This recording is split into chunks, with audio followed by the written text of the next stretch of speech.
boa noite, que todos tenham, né, realmente uma boa noite, que Jesus nos abençoe e que a gente possa sair desse encontro um pouco mais consciente das nossas atitudes, renovando as nossas atitudes também, não é? E desta forma possamos valorizar a vida, que é o tema que a gente vai abordar no dia de hoje, tema este muito importante e que sempre no mês de julho a gente começa a trabalhar em função do Setembro Amarelo, né? Claro, é no mês de setembro. Mas a gente acredita que esse trabalho de valorização da vida, ele deva ser feito durante todo o ano, né? Em todos os dias, se possível, para que as pessoas não cheguem às atitudes, né, tão radicais, tão duras, que é a autoexterminação, né? Mais detidamente, a gente está falando do suicídio. É claro que falar da valorização da vida, a gente poderia abordar outros, outros segmentos da nossa vida, né? Outras situações, como o aborto, por exemplo. Mas hoje nós vamos falar especificamente sobre a autoexterminação, né? A questão da autoexterminação, né? Da necessidade que as pessoas às vezes encontram através do suicídio, né? De fugir às suas realidades e que não poucas vezes são duras. Então, é exatamente desse assunto que a gente vai falar hoje. E a gente começa falando assim, olha, que nós vivemos uma época que é assinalada por duas significativas realidades. Quais? O desenvolvimento e as conquistas científicas e tecnológicas que propiciam melhor qualidade de vida, com os avanços no campo da saúde, da alimentação, da energia, da comunicação, acesso ao conhecimento e entre tantos outros, né? E o vazio existencial, veja bem. Então, a gente está vivendo um momento de grandes avanços tecnológicos, onde a ciência, né, a ciência tem se expandido a cada segundo, aquilo que é a verdade até há 5 segundos atrás, já no próximo segundo já não vai ser verdade mais, porque caracteriza exatamente o avanço, né? O desenvolvimento das conquistas científicas na comunicação e em todos os setores e segmentos científicos. Paralelo a isso, existe o vazio existencial. E é esse vazio existencial que nos preocupa, porque ele é, na verdade, um dos fatores que pode levar um sujeito ao autoextermínio, né? Porque o vazio existencial presente no cenário das relações interpessoais, expressando-se como uma sensação de perda do sentido existencial, que em maior grau conduz a crises depressivas e não raro ao suicídio. De que nós estamos falando? Né? Não precisamos de ir muito longe, nem aprofundar demasiadamente e trazer milhares de exemplos. O vazio existencial está presente nas vidas de todos nós. É aquele momento em que a gente sente que falta alguma coisa em nós, né? Nós temos tudo aquilo que nós almejamos, nós conquistamos tudo aquilo que nós sonhamos, nós temos, às vezes, uma boa casa, um bom carro, uma boa situação financeira, somos bem empregados, mas, em determinados momentos da nossa vida, nós nos damos conta que tudo isso não me preenche. Então, eu sinto um vazio, que é o chamado vazio existencial. É quando nós temos, né, quando nós conseguimos ter, quando nós conquistamos aquilo que nós sonhamos ou almejamos, porém, isso não nos traz nenhum preenchimento existencial. Muito pelo contrário, muitas vezes a gente se dá conta de que com tudo isso, meio a tudo isso, há todas as coisas que o dinheiro, a matéria e o conhecimento podem trazer, pode proporcionar, ainda assim nós sentimos um vazio existencial. E isso não é um sentimento que está presente em determinado sujeito ou em determinados grupos. né? Não tem nada a ver. O vazio existencial está presente na vida de todos nós, né? E ele nos leva, além da sensação de vazio, né, físico, nos leva a perder o sentido da vida. E que já é tão difícil a gente conquistar, é tão difícil a gente compreender a nossa vida e o sentido dela, né? E ainda assim, nós costumamos perder esse sentido pelo vazio existencial. Mas, nesse vazio existencial, né, além dele, aliás, e dos infinitos desafios que o Arthur, que aturde o homem, desenha-se-lhe a necessidade do autoconhecimento e do autoamor. O que vem a ser isso, né? O autoamor pode ser um aliado para vencer os obstáculos da vida. Nós vamos falar desse texto, né? Por mais desafiadores que estejam os nossos tempos atuais, temos de admitir que precisamos de caminhar de caminhos de paz. Estamos sedentos de autoamor, de tranquilidade, de silêncio interior, abraços verdadeiros, sorrisos amorosos, empatia.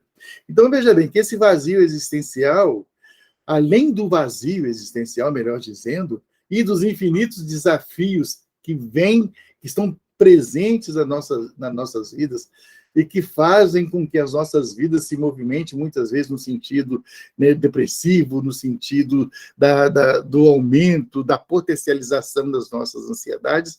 Além disso aí, né, nós temos outras situações, mas esse vazio existencial, quando nós o sentimos, né, ou quando nós estamos enfrentando esses desafios que nos tiram o sossego e nos levam para os caminhos das aflições, né, e da dor, são momentos que podem trazer, né, uma oportunidade de a gente se autoconhecer, né, de se autobuscar e se perguntar: por que eu estou passando por esse vazio existencial? O que vem a ser esse vazio existencial? Por que eu estou sentindo este vazio existencial? E por que eu passo por tantos problemas, por tantos desafios? Então, é isso que o texto está querendo dizer, né? Que nós, nesses momentos de tanta aflição, de tanto vazio, né? De tanta aflição, de tantas ansiedades, né? Ansiedades que podem levar aí à depressão, como diz o texto anterior, é nesse momento que nós temos que buscar a ajuda, né? E o primeiro passo dessa ajuda é se conhecer. Se conhecer, né? Se autoconhecer e também se autoamar, ou seja, se aceitar como é. Então, veja que as aflições, este vazio existencial não pode, de maneira alguma, eliminar a possibilidade de nós nos amarmos. A gente tem comentado muito, principalmente dentro da doutrina espírita, que nós aprendemos que nós devemos fazer a felicidade do outro, né? Então, nós sabemos disso, que nós estamos aqui na Terra, nós temos uma missão, nós temos um compromisso, e esse compromisso significa viver no meio de pessoas e de proporcionar o melhor que nós podemos, né, ao outro. Né, somos, às vezes, responsáveis pela alegria, pela felicidade do outro. O que não elimina, de forma nenhuma, as nossas possibilidades de ser felizes também. Então, nós podemos ajudar, né, a construir a felicidade do outro, mas não podemos nos esquecer de ser felizes também. Então, uma coisa não pode invalidar de maneira nenhuma a outra. Eu devo fazer o outro feliz. Isso faz parte da minha missão. Isso faz parte dos ensinamentos que o Cristo nos deixou e que vão nortear a nossa existência aqui. Mas, de forma alguma, eu preciso ser infeliz. Então, isso é que é a questão do autoamor. É de você olhar para dentro de você e saber que você precisa fazer a felicidade do outro e que a sua felicidade será proporcional à felicidade que você realiza para o outro, conforme diz o Allan Kardec, mas de forma nenhuma eliminar a sua oportunidade de ser feliz também. Isso chama-se autoamor, né? É você se autoamar, é você se autovalorizar, é você se autoiluminar, né? É você se auto-perdoar, porque nós vivemos o desafio dos erros, né? A cada dia, a cada minuto da nossa vida, erramos e tomamos consciência desse erro e nos arrependemos e tentamos refazer, reparar, né? Então, são exercícios do auto-amor. Você não pode, de forma nenhuma, ir definhando em função dos erros, ir definhando em função da situação financeira, ou da falta de amor, ou da falta de amizade, ou das situações diversas, das situações sociais diversas, que muitas vezes são obstáculos na nossa vida, não é?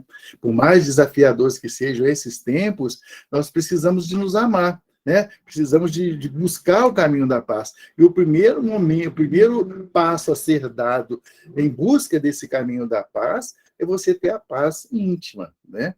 É você buscar o conhecimento de si mesmo e você se conduzir, então, pelos caminhos da paz. Porque você se autoconhecendo, você sabe muito bem aonde você deve arrumar, aonde você deve mudar, aonde você deve melhorar, e dessa forma, então, caminhar por esses caminhos da paz, né, que é tão importante na nossa vida. Muito bem. E por que a gente está falando isso? Porque, na verdade, a gente vive duas situações. Na verdade, pela falta do autoconhecimento, né, e que a doutrina espírita está sempre empenhada em ficar chamando, né, a nossa atenção para isso, né? A doutrina espírita chama sempre muita atenção nesse ponto, né, do autoconhecimento. Por que é necessário você se autoconhecer, como o Santo Agostinho nos diz lá na questão 919, né? Porque nós vivemos em dois campos, né, de vida, né? Nós vivemos dois eus, se é que eu posso falar assim, se não estou ofendendo a língua portuguesa, mas são dois eus, né? É o eu idealizado e o eu verdadeiro. Isso faz parte da nossa existência. Isso não é parte da existência do outro. Não é o outro que vive duas personalidades, nem dois eus, mas somos nós. Então, existe esse eu idealizado, que é a forma como eu penso que eu sou, como eu me idealizo. Normalmente, nós idealizamos melhores do que nós somos, né? Nos idealizamos melhores do que nós somos em muitos aspectos, né? Ou somos aquilo que as pessoas querem que a gente seja, né? E, normalmente, nós nos idealizamos, né, melhores, idealizamos virtudes que nós não possuímos. Isso aí é uma prática, né, diária. A gente normalmente cria este personagem, esse eu idealizado, para que a gente possa ser aceito no grupo que nós estamos vinculados, né? No grupo que nós vivemos. Veja bem, nós criamos formatos, né? Formas para que o outro me aceite. Então, muitas vezes, eu me torno pessoa mais agradável, mais bonito, mais simpático, tento, né, entrar no formato daquele grupo, no campo da moda, no campo da conversa, no campo das conquistas, no campo do conhecimento, eu tento acompanhar aquele formato, né, próprio daquele grupo ao qual estou vinculado. Então, desta forma, eu vou me idealizando, eu vou me formando, eu vou criando um eu que faz parte daquele grupo, mas que não corresponde à minha verdade. Ou seja, eu vivo fugindo, né? Eu fujo de mim mesmo. E para fugir da minha realidade, que muitas vezes é triste, é uma realidade composta de sofrimento, de aflições e de falta de realizações, então eu idealizo mentalmente um sujeito melhor do que realmente eu sou. Né? É a fuga. Nós nos mostramos como, né, a gente acredita que as pessoas querem, né, ver. É o jeito que a gente acha mais oportuno e propício para que o grupo me aceite. Então, é o eu idealizado, que não é o eu real, não corresponde ao meu eu verdadeiro.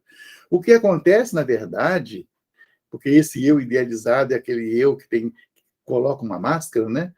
É como a gente fala no teatro, E a gente coloca uma máscara para interpretar determinados personagens, né? Mas essa máscara não tem uma duração, né? Ela não dura muito tempo, ela não vai durar, né, infinitamente, né, ou indefinidamente. O que acontece é que, na prática, no dia a dia, essas máscaras que nós construímos não se sustentam, né? E cedo ou tarde nós vamos perceber a nossa indigência, o quanto nós somos carentes e necessitados, né? Isso aí quer dizer, essa indigência aí, o quanto nós somos, né, pequenos perante aquele eu que nós idealizamos. E aí nos idealizamos pior do que nós somos, formando esse conflito individual.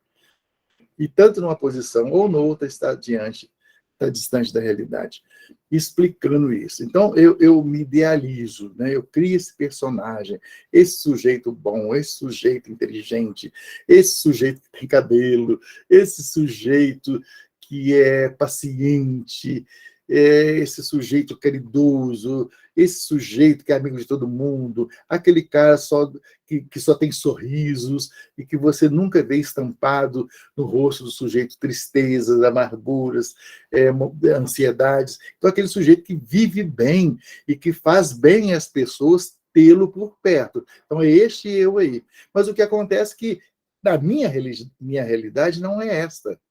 Eu não sou aquilo que eu aparento para os outros. Então, a minha máscara cai, né? Normalmente, a máscara cai quando a gente chega em casa, ou quando a gente deita a cabeça no travesseiro, é que a gente vai ver quem a gente é, na verdade.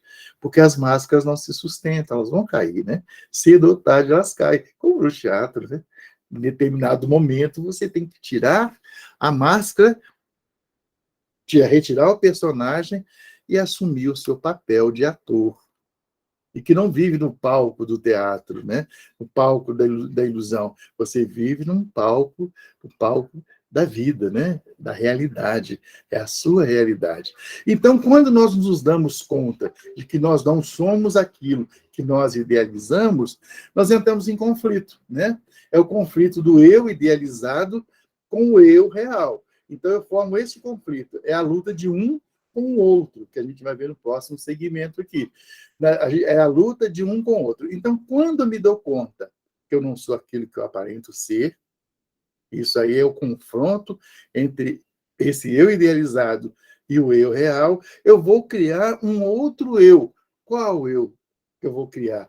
Aquele eu miserável, aquele eu sofredor, aquele eu que Deus não dá a menor chance, aquele eu que Deus pune, que tem um karma doloroso.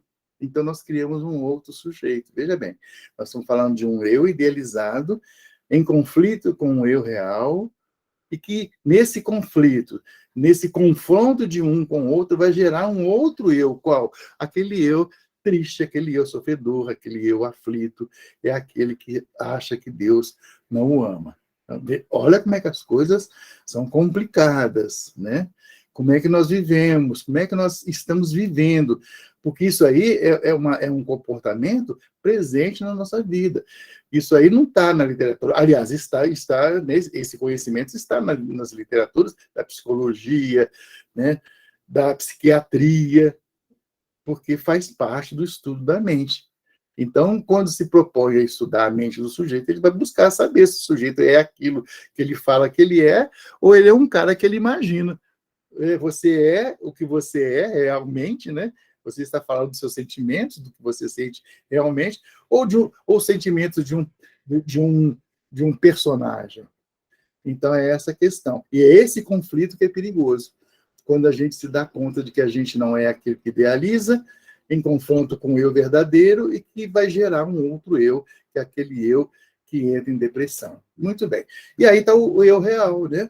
Que é a forma como eu sou realmente. E é muito interessante a gente fazer essa autoanálise, que é a forma como eu sou realmente, com limitações, com potencialidades e possibilidades, né? Já eu trago comigo, né? Ou que eu posso desenvolver no futuro. O real, o ser real, o eu real, não é nem melhor e nem pior. Ele é real, é aquilo mesmo, né? A realidade é que temos virtudes desenvolvidas ou virtudes a serem desenvolvidas, e muitas negatividades também a serem transformadas, né? Essa é a condição de todo ser humano, iluminando-se, na verdade, se autoconhecendo, se autoamando, se autoconhecendo, adquire-se a sabedoria, que é o estágio que vai além do conhecer, alcançando os planos mais altos da moral do ser, né? Do encontrar-se no mundo com outros, com todos, e não estar amordaçado nem aprisionado a ninguém. Ou seja, sou eu. Claro que eu não posso, muitas vezes, me colocar meio à sociedade do jeito que eu sou, porque eu tenho virtudes, mas também tenho problemas, né? Eu tenho limitações, eu tenho defeitos, eu tenho comportamentos que não são oportunos na vivência do dia a dia, eu sou um cara desequilibrado emocionalmente, eu sou um sujeito irritadiço, eu trago muitos problemas, né, desta encarnação, dessa minha vivência aqui no planeta, mas também trago o reflexo do meu passado, de uma vida anterior. Então, são um conjunto de situações, né? De virtudes e defeitos e limitações. Então, nós precisamos de ter esse conhecimento. Quem eu sou para apontar aonde eu tenho os defeitos, as dificuldades, as fragilidades morais, e aonde também eu tenho as virtudes que precisam ser potencializadas. E o texto é muito claro quando ele diz assim, nós não somos nem melhor, nem pior, somos um conjunto de situações, né? Somos um conjunto de virtudes e de defeitos também, né? Temos virtudes e temos vícios. A nossa luta aqui no planeta é exatamente transformar esses nossos defeitos em virtudes, é fazer um processo de transformação, né? Eliminar os vícios que são nocivos à nossa existência, né? E transformar essas limitações, né? Essas possibilidades, essas nossas dificuldades em possibilidades, melhor dizendo, é transformar as dificuldades que nos fazem tanto mal, né? Que nos levam por caminhos tão tortuosos, em possibilidades boas. Então, não tem como, né? Eu, de repente, estou aqui desse jeito que eu estou, né? Um conjunto de possibilidades boas e de defeitos e vícios também. Não tem como eu simplesmente, num dia para a noite, num pensar, né? Num tentar ser melhor, me colocar na posição de quem está melhorado mesmo, né? Não tem como eu, a partir de uma, vamos dizer assim, melhor explicando, não tem como eu assumir, por exemplo, a postura daquele sujeito que aceita a mensagem do Cristo, que a gente sempre fala isso, que a gente aceita a mensagem do Cristo, a gente se sensibiliza, mas na hora de colocar a mensagem do Cristo na prática do dia a dia, fica difícil, é onde a gente cai, né? Porque nós temos virtudes, nós trazemos esse amor a Deus, esse amor a Jesus Cristo. Mas na hora de colocar os conhecimentos que ele nos passa, né? que ele nos traz, para que a gente seja feliz, a gente é impedido pelas dificuldades que nós trazemos, né? Pelos vícios, pelas nossas atitudes, pelos nossos desequilíbrios emocionais. Então, é um problema sério. Então, a gente quer até avançar. Nós comentávamos isso numa palestra há poucos dias. A gente até quer avançar, mas alguma coisa nos impede, né? Alguma coisa nos engessa, nos impede de avançar. Então, é essa luta do eu real com o eu que eu gostaria de ser e das atitudes que são reais dentro de mim e que muitas vezes eu tento mascarar, eu tento, né, sempre tento fugir delas. Então, é um conflito, né? Por isso, a gente precisa de se autoconhecer. Então, o primeiro passo, né, para que a gente se desvincule dessas ideias de autoextermínio é se autoconhecer, se auto-iluminar e se auto-amar, para sair desse conflito aí do eu real, um eu idealizado que vai gerar um outro eu, que é o eu conflituado, né? Então, essa ideia do eu real. E idealizado que nós precisamos de ter. Somando-se a isso, a esse conflito que se estabelece entre o eu real e o idealizado, ainda tem a solidão, as enfermidades incuráveis, a violência, os maus tratos, abuso de todo tipo, pobreza extrema, rompimento dos vínculos familiares, fanatismo religioso, negligência e abandono familiar, perdas afetivas, alcoolismo, drogatização, distúrbios mentais, né, os transtornos, desesperança, obsessão de espíritos, falta de afetividade e as paixões, como fatores preponderantes, né, que podem nos conduzir a essa crise existencial, a esse vazio existencial e nos levar para mais perto do suicídio, né? Por isso está dizendo, são fatores, né? São sentimentos e situações que vão conduzindo o sujeito ao desespero, né? E aí, uma pesquisa feita mais recentemente vai dizer que o suicídio afeta indivíduos de diferentes origens, sexo, cultura, classe social e idade, né? Os fatores sociais também implicam no acometimento do suicídio. No público jovem, o bullying e a falta de rede de apoio social, quando deficitária, mas também pode conduzir para o suicídio. E também ao adulto, né? Nós estamos lendo outro dia a respeito, então a gente está na quarta posição, né? O suicídio está na quarta posição de causa-morte. Então, olha, veja bem, a quarta posição. E aí você vê que tem o câncer, tem as guerras, né, tem a AIDS, tem um monte de coisa aí. Ele está na quarta posição. Então, veja que, e outra, não está presente só nas pessoas que sofrem bullying, que são vítimas de preconceito. Está presente na vida de todo mundo.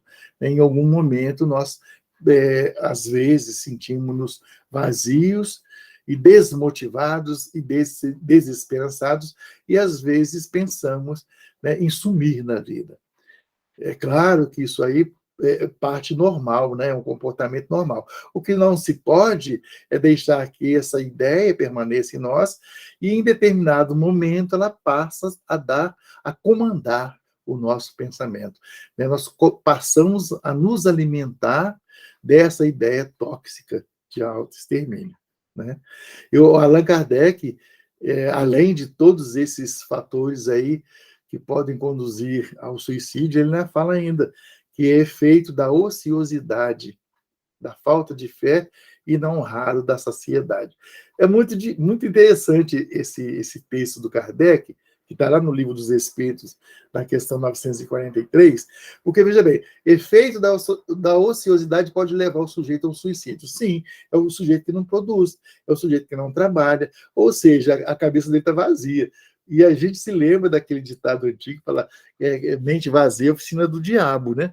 Porque o sujeito não trabalha, ele não preenche a mente dele com coisas positivas, né? Então ele fica exposto, suscetível a ideias negativas. E como é um sujeito improdutivo, ele não sonha com a prosperidade, ele não sonha com o crescimento do dia seguinte, ele fica preso àquilo que ele é. E isso aí pode motivá-lo realmente, a levá-lo à ideia de que ele é um sujeito inútil, então por isso se autoexterminar. A falta de fé, né? E aí, nessa falta de fé, nós podemos adicionar aí a falta de esperança. É o sujeito confiar que hoje ele passa por determinadas dificuldades, mas amanhã será um novo dia, e você tem a oportunidade de refazer, né? Isso é fé, isso é confiança, fé em Deus e confiança em si mesmo. Né? Confiança em si mesmo, de você poder lutar e vencer essas dificuldades. E a saciedade, né? Essa saciedade aí a gente não vê assim, muito exemplo da pessoa que tem tudo, né? Mas exemplo, por exemplo, saciedade. É aquele exemplo que a gente estava falando a princípio, né? A gente tem tudo, a gente tem posição, a gente tem dinheiro, a gente tem uma boa conta na Caixa Econômica, uma boa casa, temos um amor da nossa vida, nós não sofremos por falta de afetividade, no entanto, as pessoas suicidam.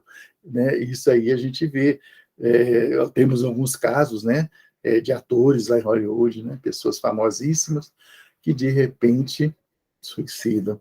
Aí é o caso da saciedade. Tinha tudo, né? O que faltava?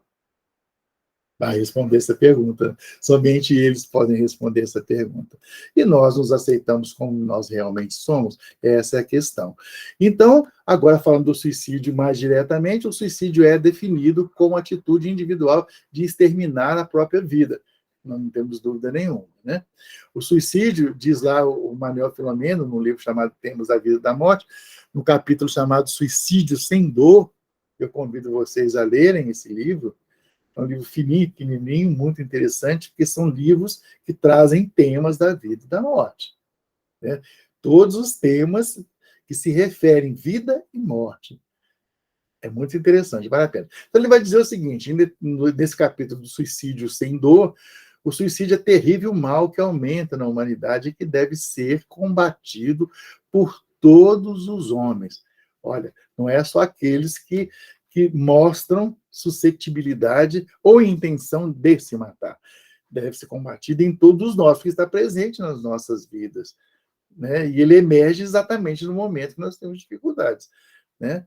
Porque nós fazemos essa rigidez aí, olha, essa rigidez mental de resolver pela solução trágica, né? E essa, diz ele aí, que essa rigidez mental, né, é uma doença complexa, essa vontade, né, de acabar com tudo, de eliminar, né, a nossa tristeza, a nossa inutilidade, a nossa, né, nosso vazio através do ato do suicídio. Está dizendo que isso aí não resolve, não se resolve os problemas por essa solução trágica. E que quem se apega a essa ideia, né, de eliminar-se ou de acabar com tudo, essa pessoa está acometida de uma doença complexa. Por que doença complexa? Porque é uma doença que não tem justificativa ainda, né? Ela não pode ser definida.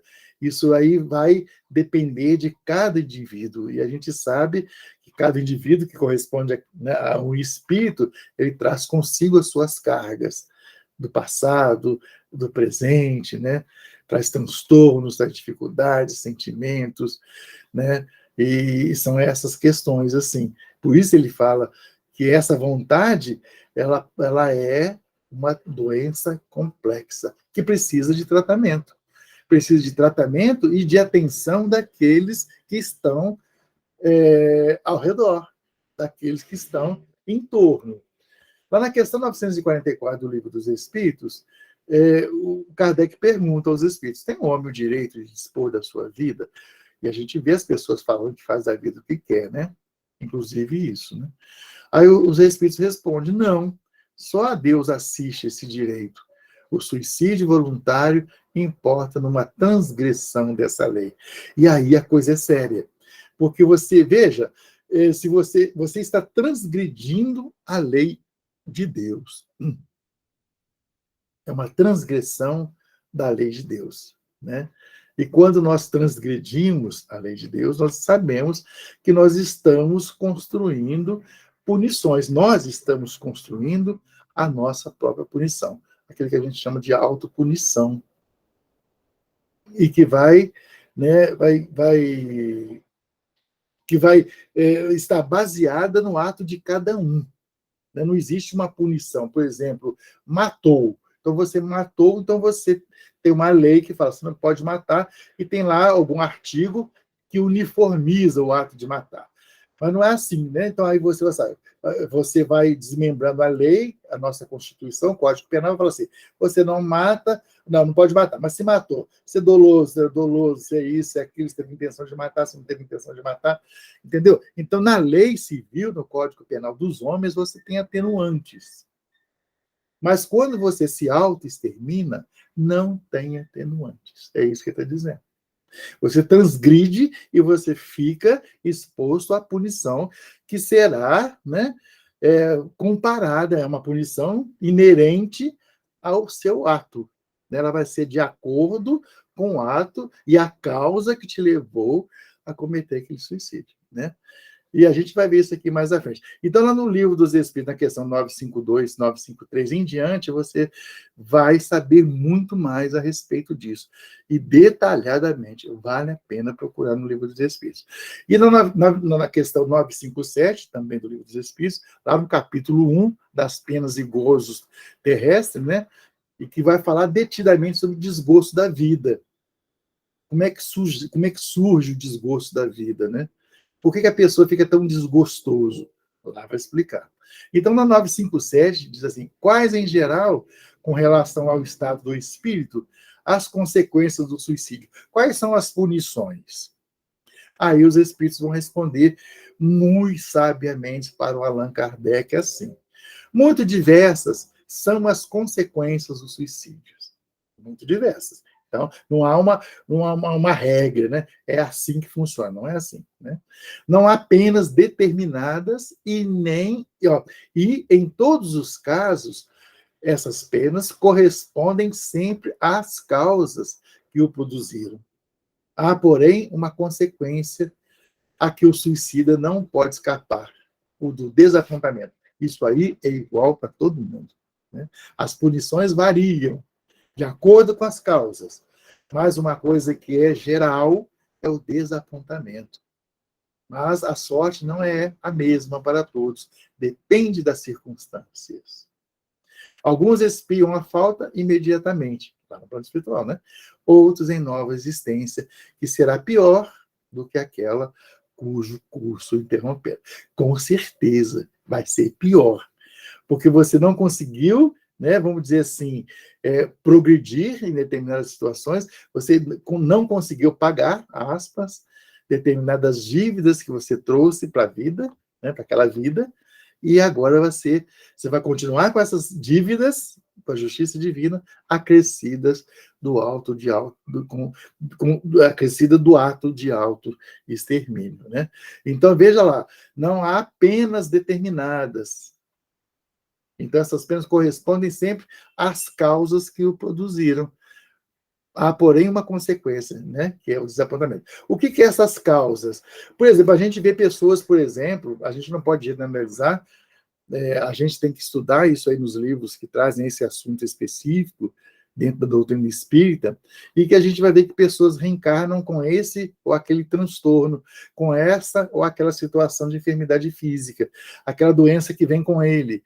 Muitas vezes, não estou dizendo que seja assim, muitas vezes uma dessas situações pode ser efeito de uma causa suicida, né?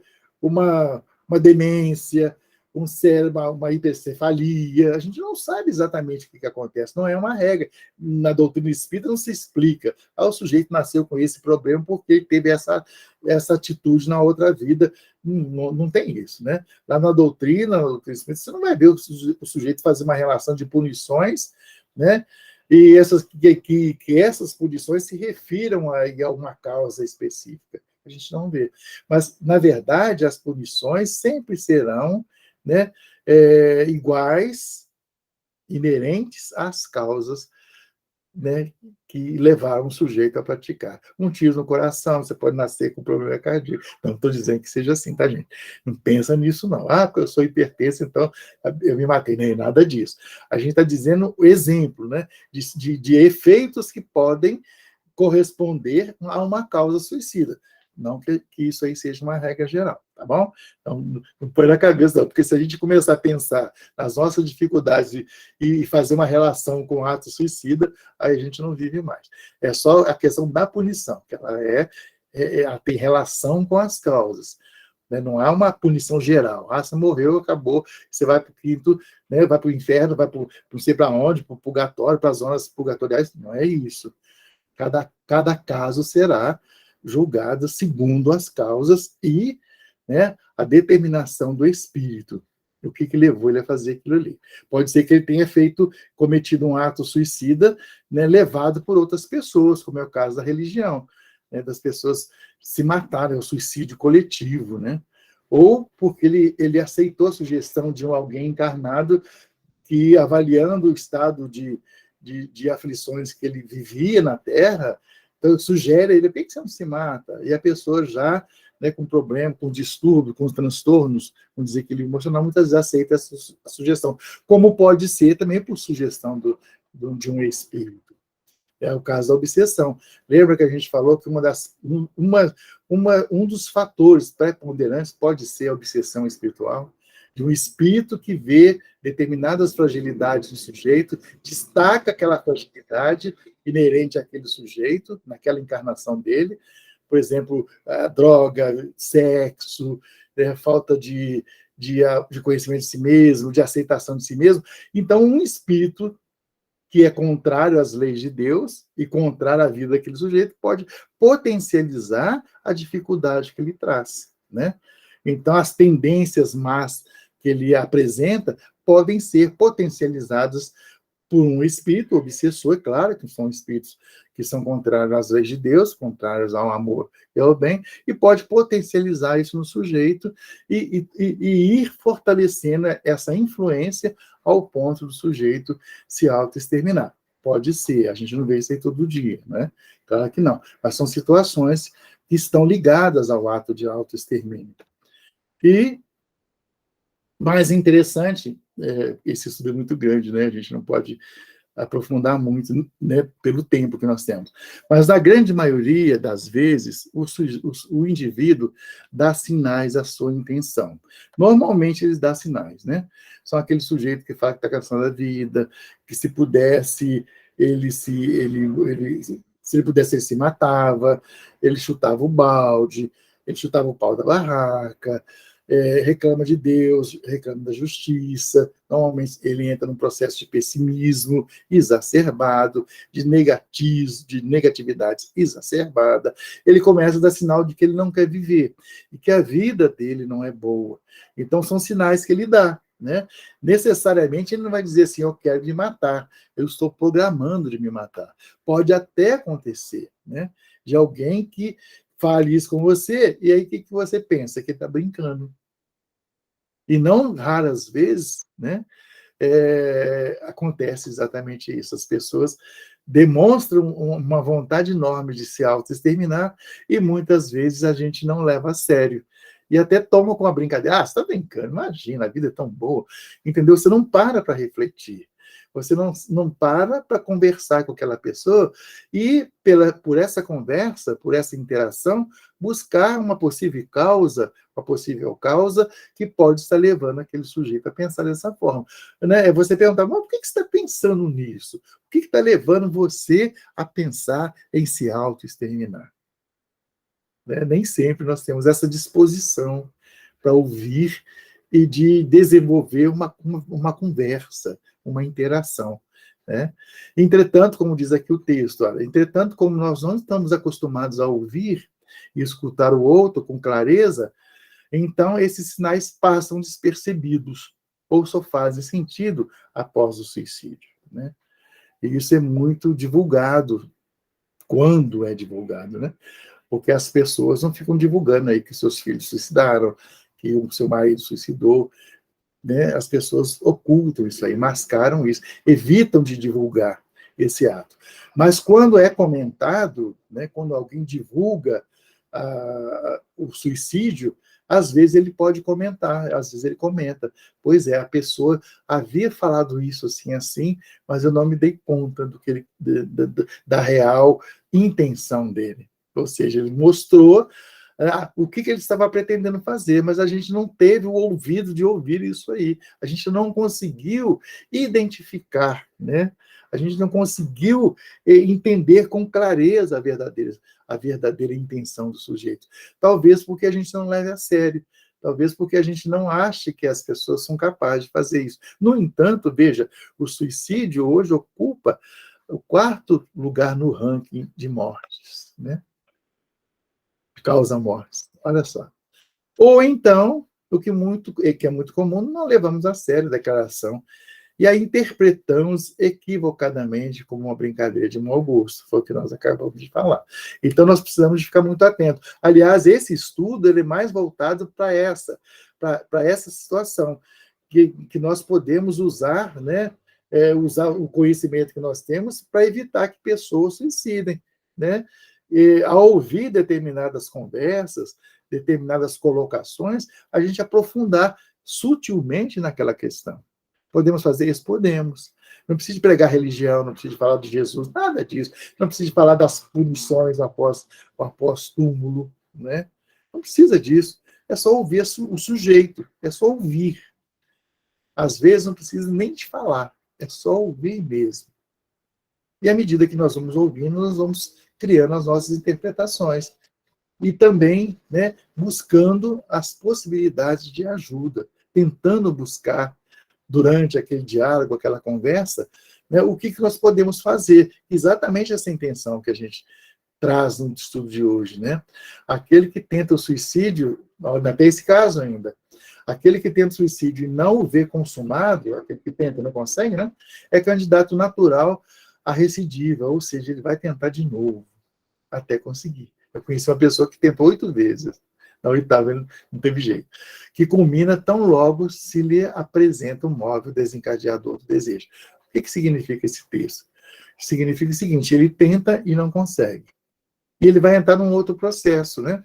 De recuperar a saúde física, vamos dizer assim, de lutar contra os efeitos daquele ato impensado. Porém, tão logo o móvel desencadeador volte, né?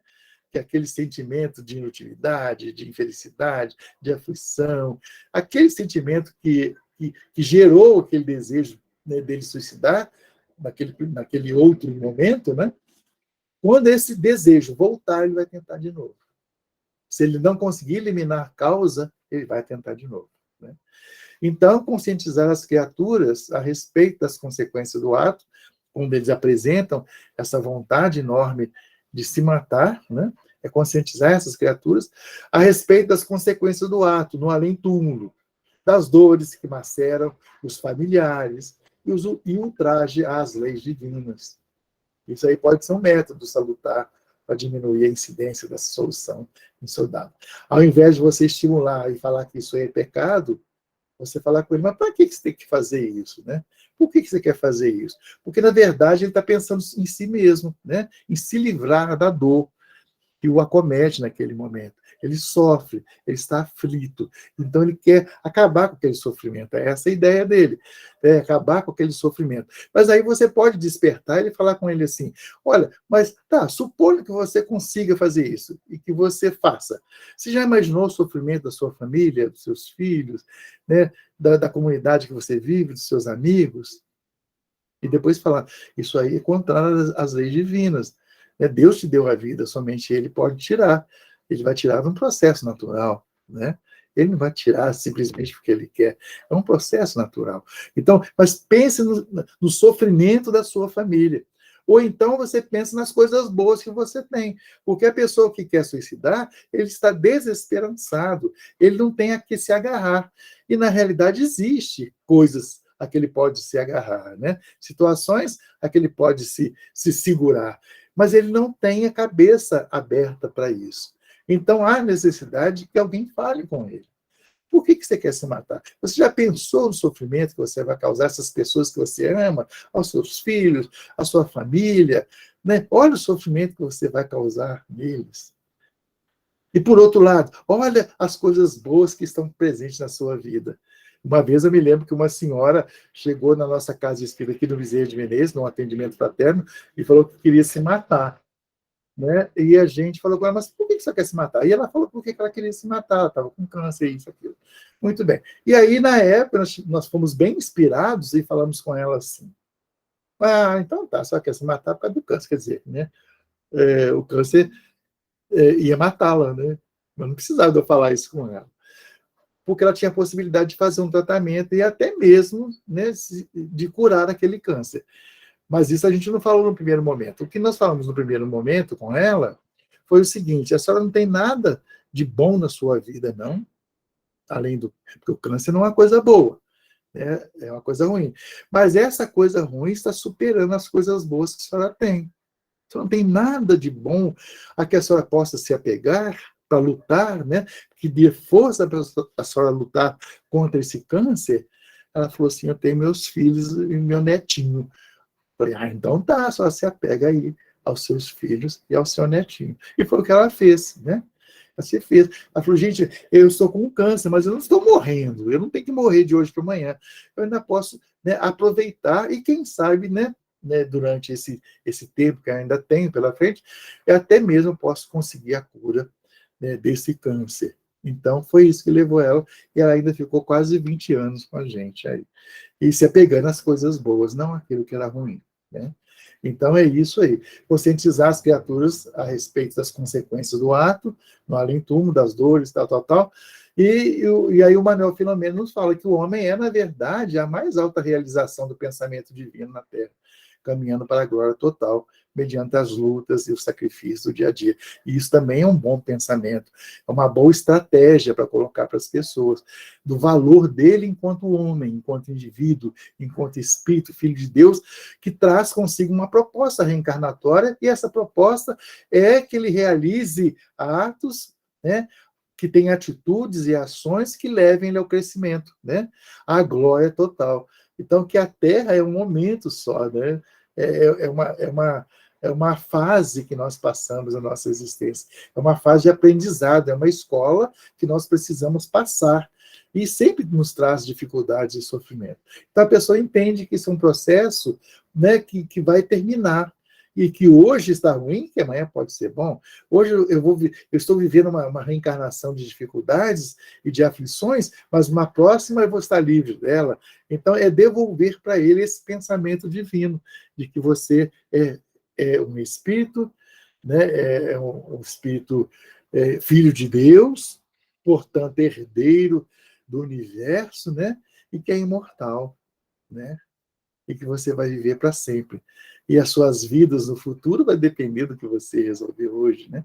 Eu trago cicatrizes e dificuldades do passado, convivo com elas no presente, mas eu não posso simplesmente desconhecê-las, não posso descartá-las, porque senão eu vou estar projetando um futuro mais doloroso para mim, né? Então, a ideia que nós queremos passar para todos que estão aqui presentes e tantos outros que vão escutar sobre esse assunto, se perguntar, né?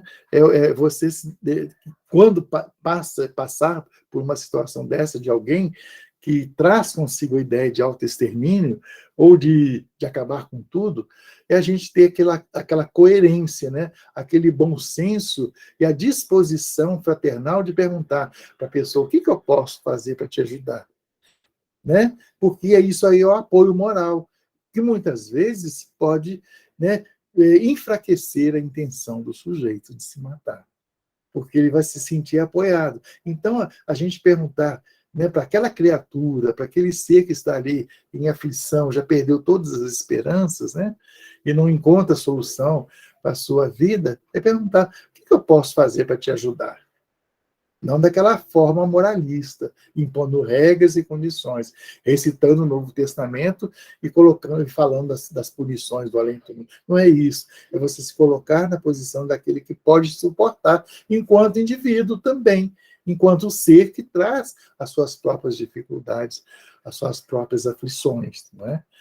Então, e mostrar para ele por que ele não deve se matar. É o trabalho contrário, né?